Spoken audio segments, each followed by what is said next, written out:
É isso, voltamos a conferir as agendas dos principais candidatos na corrida ao Palácio do Planalto. A Nani Cox está de volta aqui ao Jornal Jovem Pan. Já terminou a entrevista do Ciro Gomes, Nani? Terminou sim, Vitor. Ela levou cerca de 40 minutos nessa sabatina e Ciro Gomes se colocou como uma alternativa ao que ele chamou de polarização odienta entre Lula e Bolsonaro e defendeu a conciliação. Eu estou tentando mostrar ao povo brasileiro que essa polarização odienta, que eu não ajudei a construir, pelo contrário, eu estava lá em 18, tentando advertir que as pessoas não podiam usar, vamos dizer, a promessa enganosa do Bolsonaro para repudiar a corrupção generalizada e o colapso econômico gravíssimo que foram produzidos pelo PT. Isso aconteceu no Brasil e agora está se tentando repetir uma espécie de 2018. Portanto, a gente tem que denunciar isso, compreendendo, respeitando, vou levar em consideração as suas ponderações, mas nós temos que ser duro, sabe? A corrupção é um flagelo no Brasil. O candidato do PDT ainda deu detalhes de como pretende viabilizar a criação de uma renda mínima, que é a principal proposta de campanha dele. O que eu estou propondo é uma perna de um novo modelo previdenciário. Então eu vou pegar o BPC, Benefício de Prestação Continuada, a aposentadoria rural, de muitos brasileiros que ainda remanescem e que não contribuíram no passado, o seguro-desemprego e pegar todos os programas de transferência, especialmente o novo Bolsa Família, que é o Auxílio Brasil, transformar num direito previdenciário constitucional, ou seja, ninguém mais vai depender de político A, político B, eleição A, como está acontecendo. Para fechar os 297 bilhões dos recursos que já existem, eu vou agregar um tributo sobre grandes fortunas, apenas e tão somente sobre os patrimônios superiores a 20 milhões de reais.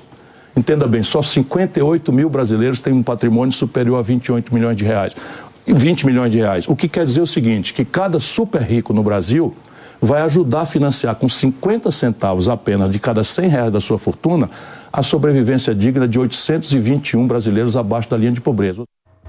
Daqui a pouco a gente traz outros trechos dessa entrevista de Ciro Gomes, mas vamos lá, vamos abrir o giro aqui com os nossos comentaristas para análise dessa entrevista de Ciro Gomes hoje ao Jornal Nacional. Começo com você, Rodrigo Constantino, que está aqui com a gente, que estava de olho na entrevista, acompanhou boa parte dessa conversa, foi a segunda da série de sabatinas. Quais suas impressões, Constantino? Brown, eu acompanhei, na verdade, na íntegra, e eu posso dizer que o que mais chamou a atenção foi, com apenas um dia de diferença, a mudança de postura dos entrevistadores. Na verdade, a iluminação já estava diferente, o microfone do entrevistado mais alto, só que ele conseguiu falar. O Ciro Gomes deve ter tido ali pelo menos 90% do tempo de fala, enquanto que a gente sabe que ontem o presidente Bolsonaro teve algo como 40% no máximo. Ou seja, saímos de uma inquisição abjeta para uma conversa de comadres. Essa que é a verdade. Eles devem ter tomado chá de maracujina para mudar tanto a postura em tão pouco tempo. Parecia que ia entrar um mordomo servindo um chazinho. Deixaram o candidato falar à vontade. O William Bonner chegou a enaltecer o seu grande capital político.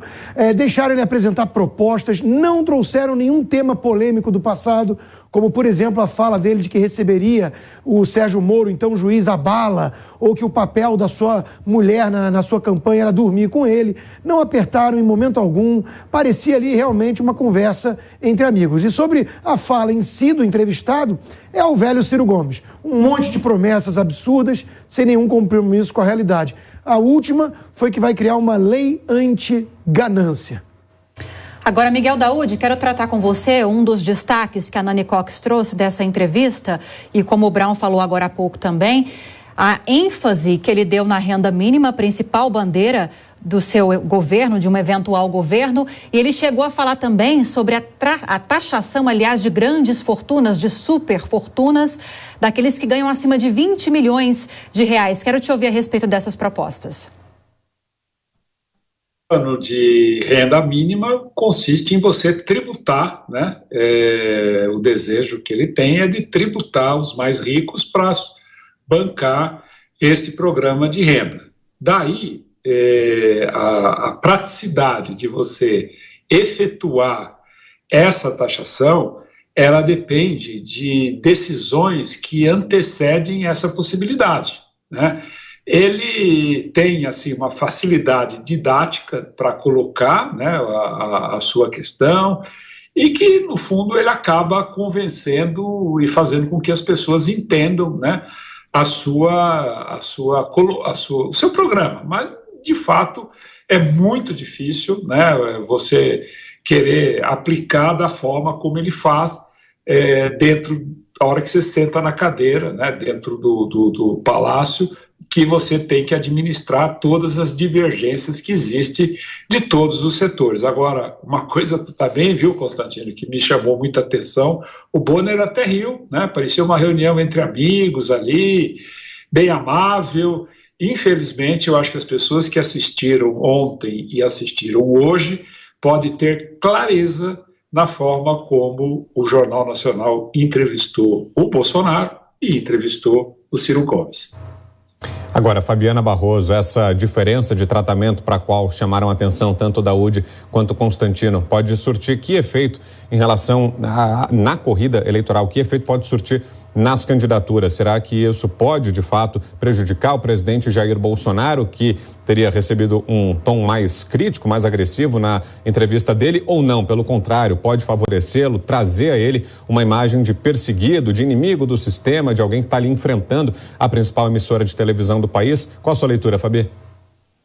Eu acho que é muito simples. Hoje as pessoas têm muito acesso a múltiplas informações e conseguem chegar num raciocínio meramente crível aí, de ver mesmo essa diferença, e o brasileiro não gosta de tratamento em diferentes, o mesmo tratamento para diferentes pessoas, né? O que deveria ser é o jornalismo profissional, e ontem realmente faltou. E hoje nós pudemos acompanhar, eu também estava tentando olhar aqui na medida do possível, tivemos até um tom de voz, entonação de voz realmente diferente, como o Constantino salientou, e eu queria voltar só na questão da taxação de grandes fortunas. Isso é um grande complicador, tá? Quando você taxa grandes fortunas, muito obviamente você afasta os grandes investidores do Brasil. E nós estamos neste caminho de conseguir finalmente ter esse investimento internacional. Essa carteira foi aberta. Então, isso é um grande problema, isso não vai ajudar em nada os mais pobres. Os mais pobres precisam, de fato, de mais emprego e de menos populismo barato. Agora, Scaf, sua análise dessa sabatina, Ciro Gomes bate muito na tecla de acabar com a polarização, defende a conciliação. Ele tem esse perfil conciliador que ele defende? Veja, ninguém pode ser contra uma polarização. A polarização é fruto do que o eleitorado deseja, né? É muito simples a polarização em todo mundo. Nós tivemos a polarização na França, nós temos a polarização nos Estados Unidos. O que ele prega, na verdade, é que nós temos 30 partidos e não tem como esses 30 partidos terem 30 ideologias e 30 candidatos com propostas ao Brasil. Então eu vejo esse discurso, me reporta há 20 anos, é um discurso retrógrado, atrasado. Ele diz que ele vai fazer as coisas quando a competência é do Congresso de fazer. E como bem disse a Fabiana, o Brasil está num momento em que a mudança do mundo nos gera a melhor oportunidade de trazer dinheiro, investimentos internacionais a um país que tem tudo para crescer, tem tudo por fazer, é o país que mais vai se desenvolver no mundo, e essas pessoas, determinados candidatos, nos reportam ao século passado com promessas vazias, com coisas que são impossíveis de serem executadas, e obviamente eles não privilegiam o empresário nacional, que é um mágico de sobreviver a essa carga tributária. Nós temos que privilegiar o empresário, aquele que tem grande fortuna também, porque esse que tem grande fortuna, se for privilegiado e incentivado, ele vai simplesmente gerar milhares de empregos. Então você afasta o Estado de dar o peixe e ensina o trabalhador a pescar. É isso que a gente precisa. Nós precisamos pensar num país em que tenha emprego formal, empregos tecnológicos, uma juventude esperançosa, e não esse discurso atrasado, retrógrado, de aumentar o tamanho do Estado e ficar entregando benesses às pessoas em troco de voto. Isso, sinceramente, já não combina com o Brasil no século XXI. E na mesma sabatina, Ciro Gomes comentou sobre o sistema presidencialista. Este modelo é a certeza de uma crise eterna. Lula para cadeia, Dilma caçada, Collor caçado, Fernando Henrique e o PSDB nunca mais disputaram a eleição nacional e Collor caçado. E o Bolsonaro desmoralizado agora. Qual é a minha proposta? A minha proposta é transformar a minha eleição, isso é muito importante para a dona de casa que está nos ouvindo, para o cidadão brasileiro, transformar a minha eleição não num voto pessoal, mas num plebiscito programático. Miguel Daúde, quero te ouvir a respeito dessas declarações de Ciro Gomes a respeito do presidencialismo. Pois é, ele coloca um discurso bem forte nesse sentido, que eleito ele vai, antes de governar, fazer um plebiscito. Agora, ele precisa primeiro convencer o Congresso e não é bem assim. Então aí a gente já começa a perceber muito populismo nessa sua fala, para convencer aquelas pessoas que não acreditam no Brasil de que ele será capaz de mudar o Brasil através de um plebiscito, que antes de assumir, ele convoca o Congresso e o Congresso então vota um plebiscito e ele faz um plebiscito para tentar mudar a forma de governo. Isso é praticamente, Lívia, impossível, de acontecer, não é factível. Portanto, nesse sentido, ele não falou a verdade total desse projeto nesse sentido. Em outro momento, Ciro detalhou justamente essa proposta que mencionamos de tornar comum o plebiscito no país. Eu acho o regime da Venezuela abominável. Então, é muito clara a minha distinção com esse populismo sul-americano que, infelizmente, o PT replica aqui. A Ortega, na Nicarágua, eu acho tudo isso trágico. Qual é a questão? Aqui é um modelo, é uma tentativa de libertar o Brasil de uma crise que corrompeu organicamente a presidência da República, transformou a presidência da República numa espécie de esconderijo do pacto de corrupção e fisiologia do Brasil. Nós chegamos ao limite da emenda do relator, que é um negócio que formalizou. Eu vi ontem o cidadão aqui falando que não tem corrupção. A corrupção no Brasil está se institucionalizando, tal é o despudor com que se manipula os dinheiros públicos no Brasil hoje. Constantino, e nessa declaração a gente consegue ver uma diferença importante em relação à entrevista do presidente Jair Bolsonaro, que ontem evitou falar dos adversários, Ele até, pelas perguntas que conduziram a isso, ele acabou falando muito sobre esse primeiro mandato dele como presidente. Ciro Gomes aí, só nesse pequeno trecho que acompanhamos, já fez referência a Lula, do PT, e o apoio aos regimes ditatoriais da América Latina, e também citou indiretamente o presidente Jair Bolsonaro, sem nenhuma menção nominal, mas falou sobre corrupção, Constantino. E numa outra ocasião tentou também colocar o rótulo de genocida de maneira indireta e sutil ao presidente. Agora, veja, Brown, é curioso isso, porque ele está certo em relação a denunciar, por exemplo, o PT flertando com regimes nefastos, e também esqueceu só do mensalão, de tentar comprar o parlamento. E depois ele diz que o presidente traiu sua promessa de ser contra o sistema, Mas, olha que curioso e irônico, ele disse na frente do William Bonner que tem que governar com esse Congresso eleito. Daí ele fez um apelo para que votem em parlamentares melhores ou alinhados a ele. Foi exatamente a resposta do presidente Bolsonaro ontem, ao dizer, William Bonner, você está me estimulando a ser um ditador? Eu tenho que governar com esse Congresso. Então, é fácil apontar o dedo e jogar pedras. Mas com esse modelo que temos, não há alternativa. Você precisa governar com um Congresso. A alternativa é o mensalão corrupto ou você virar um déspota. O presidente Bolsonaro está tentando negociar com o Congresso. O orçamento secreto, entre aspas, é institucional, é do jogo, é democrático. A gente pode querer exigir mais transparência, menos recursos por esse instrumento, isso tudo é do jogo, é legítimo. Agora, de novo, tem que apresentar alternativas viáveis e concretas. Esse é o parlamento eleito. Ninguém apresenta uma solução, só fica criticando. Agora, questionado sobre o episódio em que ameaçou retirar a candidatura, Ciro diz ter se tratado de um mal-entendido. A única vez na vida que eu falei na palavra renunciar, desistir, foi naquela noite. Depois eu até entendi que foi um grande mal-entendido. A bancada achava o seguinte, que se votasse contra era irrelevante porque ia passar por esmagadora maioria.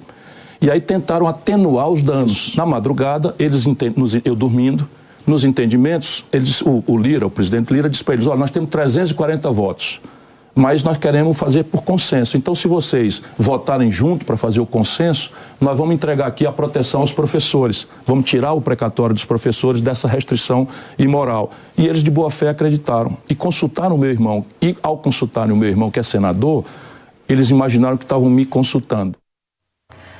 Agora, Fabi Barroso, muito se falou que uma possível retirada de candidatura de Ciro Gomes beneficiaria Lula. Com quem será, no eventual segundo turno, que Ciro Gomes vai caminhar, hein?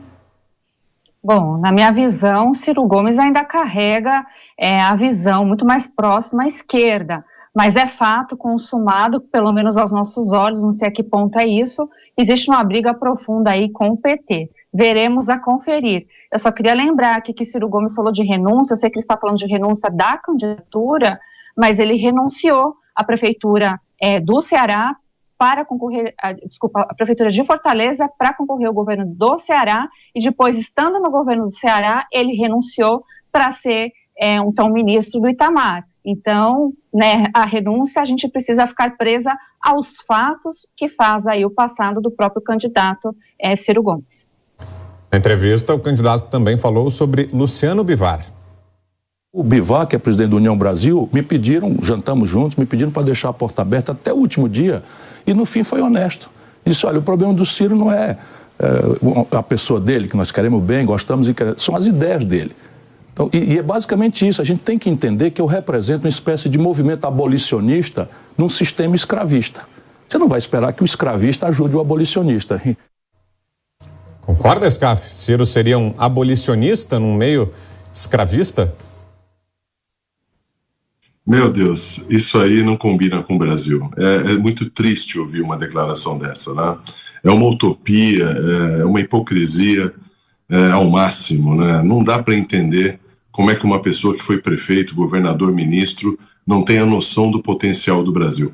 O Brasil precisa de investimento, o Brasil precisa de gestão, o Brasil precisa de emprego, o Brasil precisa de segurança nas fronteiras, o Brasil precisa de excelentes relações bilaterais e comerciais bilaterais. Agora, engraçado, né, Brown, se você me permite o desabafo, como o William Bonner e a Renata estão silentes, né?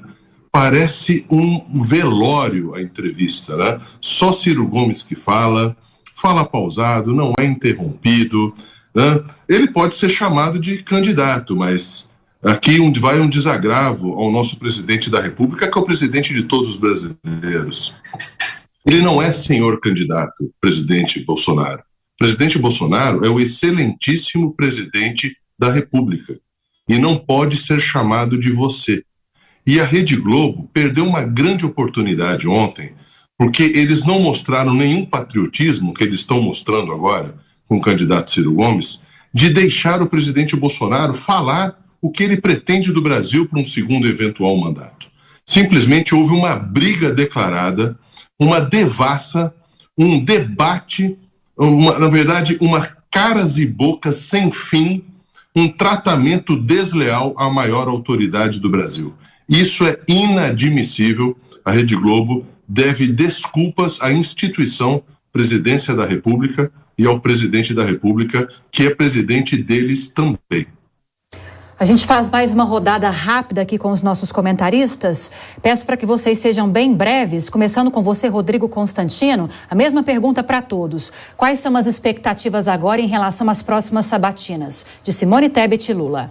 Simone Tebet vai ser parecido com um convescote entre amigos, mas a do Lula, realmente, a turma está ansiosa para ver. Já tem gente dizendo que se for esse tratamento com o Ciro, para o Lula vai ter um tapete vermelho, mas eu desconfio que não vai ser bem evidente assim, não. Eles vão tentar parecer mais contundentes com o ex-presidente Lula, mas obviamente vão pegar muito mais leve do que deveriam. Você, Fabi? Diante das críticas, né, formalizadas aí da opinião popular, eu presumo que ainda a Rede Globo veja isso e vai tentar realmente equalizar, e concordo com o Constantino, na sabatina com o ex-presidente Lula. Da Simone Tebet deve ser no mesmo tom do Ciro Gomes, mas a gente vai acompanhar, porque eu quero ver o tempo de posse aí de bola, como disse o Constantino, nas palavras. Acho que a gente tinha que ter um cronômetro, porque, aliás, o TSE exige isso, a isonomia de direitos. Miguel Daúde.